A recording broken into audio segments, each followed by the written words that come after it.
পল্টু বালক, বিকাশ মনে করেছে তুই সত্যি টপকে গেছিস, তোকে বাঁচানোর জন্য 2000 টাকা দক্ষিণা দিয়েছে। কিন্তু এখানে আমার কি ফায়দা? ও চল, 500 টাকা তোকেও দিয়ে দেবো, চল গিয়ে লুকিয়ে পড়, বিকাশ খুব তাড়াতাড়ি চলে আসবে আবার। 12 seconds later. ও বাবা, কোথায় গেলে?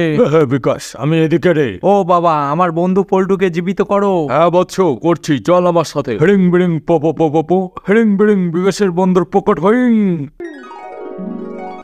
এ বিকাশ, আমি বেঁচে গেছি রে। আই, আমার বন্ধু পল্টু বেঁচে গেল। জিও, আমাকে ক্ষমা করে দে বন্ধু, আমার ভুল হয়ে গেছে। কোনো ব্যাপার না বন্ধু, ইটস ওকে।